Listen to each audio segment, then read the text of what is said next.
Week 17. We are down to the last week of the NFL regular season.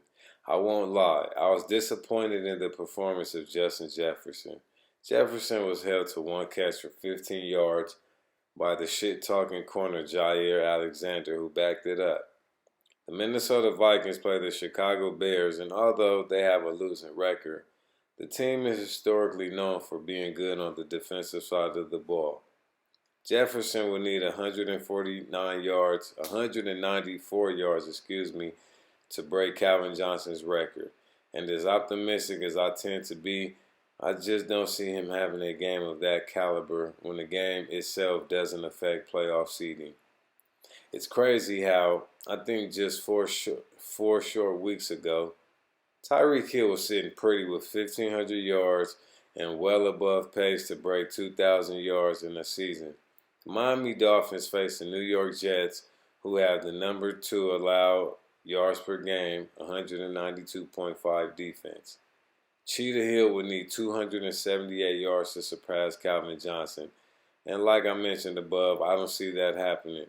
I guess we wideout fans will have to wait another season to see a wideout surpass 2,000. The Wideout of the Week award goes to Mike Evans of the Tampa Bay Buccaneers. Evans had a monstrous day with 10 catches for 207 yards and 3 touchdowns. Whoever the corner on that right side was, I'm sure cried after the game. Evans scored on plays of 63, 51, and 30 yards respectively. He even dropped another 50-yard pass that would have been a touchdown on the goal line in the third quarter. Devontae Adams was up to his usual domination of whooping DB's ass all over the field, and I appreciate his performance, especially after hearing he had to take time away from the facility because the team chose to sit Derek Carr. Adams is playing at an extremely high level right now. Body language is everything.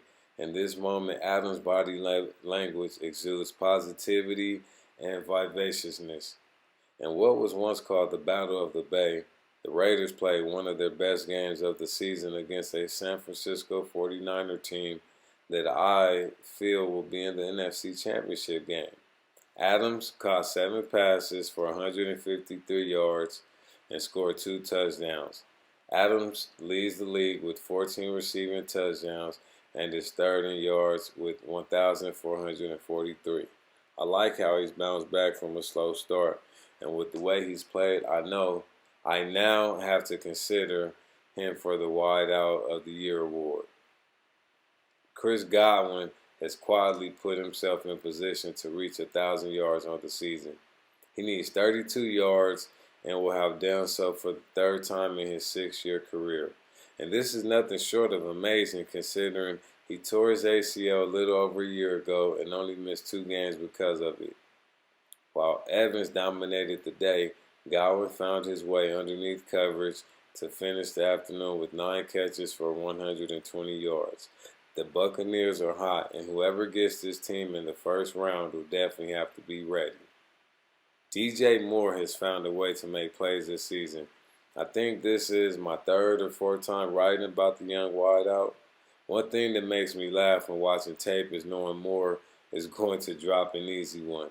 But to his defense, a lot of those really fast dudes usually have catching difficulties. Moore caught 6 passes for 117 yards and scored on an all-go switch up the left sideline. With 1 week remaining, Moore would need 122 yards to have 1,000 yards on the season. I'm a lover connoisseur of the West Coast offense. I learned in my last 2 years of college playing for the 3rd winningest coach in NC2A history, Dick Tomey. And I won a championship in modern day while coaching under the same offensive philosophy. Brandon Ayuk caught 66% of his passes with the West Coast staple 2-jet line, also known as slant.